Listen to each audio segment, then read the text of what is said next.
Hello, single moms, aka my queens.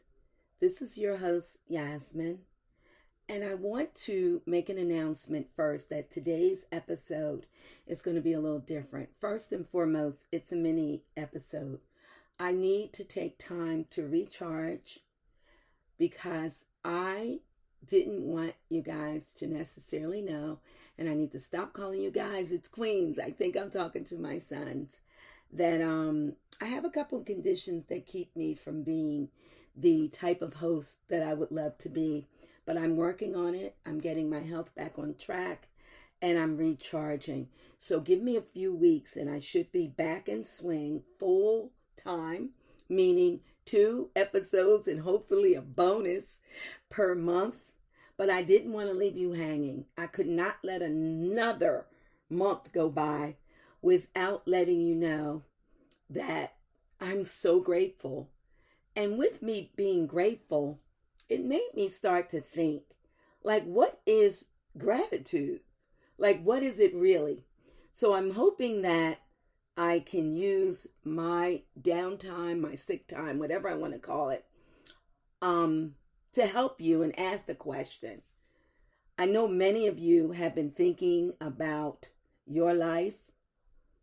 I also know that you've been thinking about your single mom.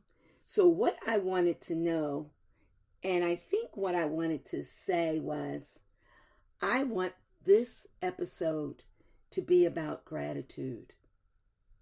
So many things in life, especially in the climate we're in, and being a single mom, sometimes things can be heavy. But what I want you to do is just take a second to pause. You can say it in your room, you can say it outside, you can say it anywhere. And I want you to say thank you. Thank you, thank you, thank you. I found that saying thank you changes everything. It's like a shift. For me, and then I want you to think and you to use your own words. So I'm grateful for my wonderful, supportive husband, my beautiful sons, I have 2 of them, my sister, all my wonderful friends, and the people that love me, as well as I'm so blessed with beautiful grandchildren. So those are the things that I'm thankful for. I'm also thankful that I get to do this podcast. I'm semi-retired, so I care about education.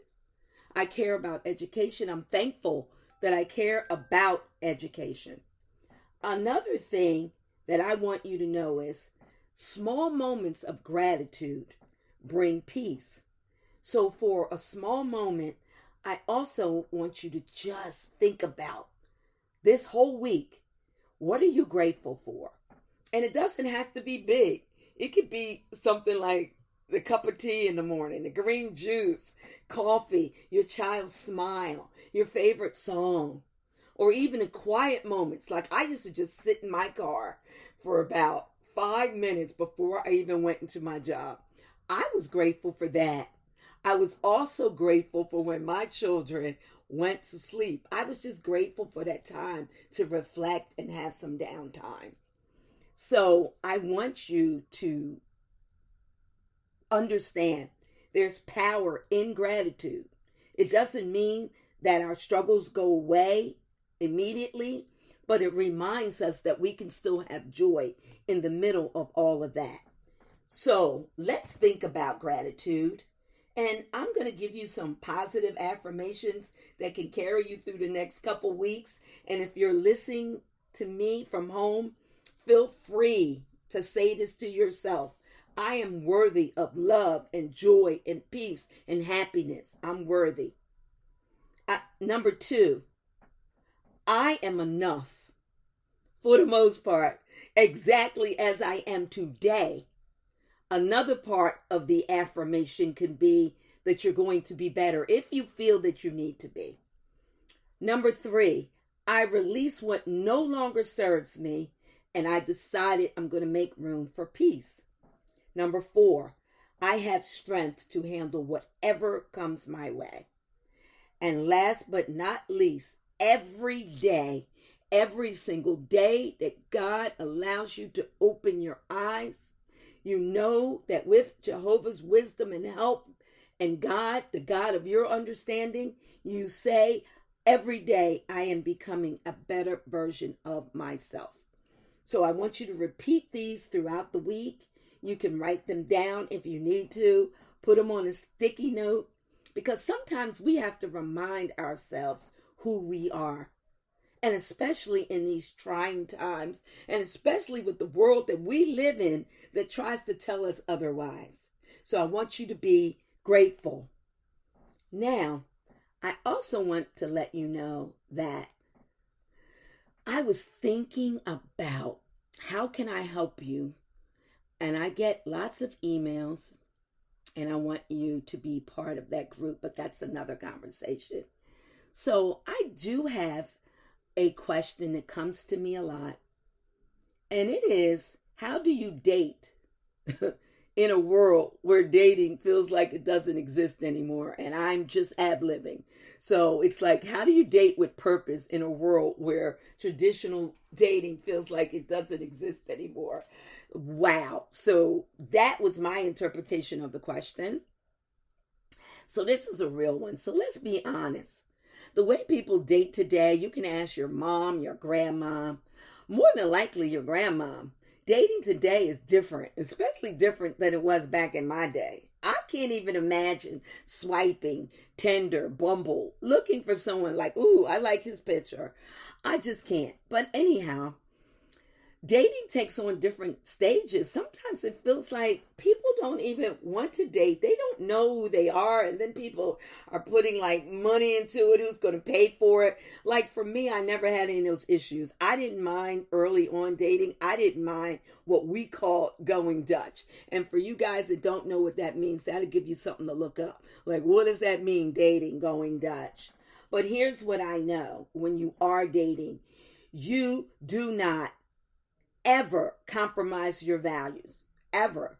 And I'm not sure what your values are, only you know that, but don't compromise it. So first I'm thinking when you date, you have to be clear on non-negotiables. Like, why are you dating? Those are things that you have to think about. As the dating's going, like, when does the talk come up for commitment? The one thing I know is when you are dating, you absolutely must insist on the person being respectful.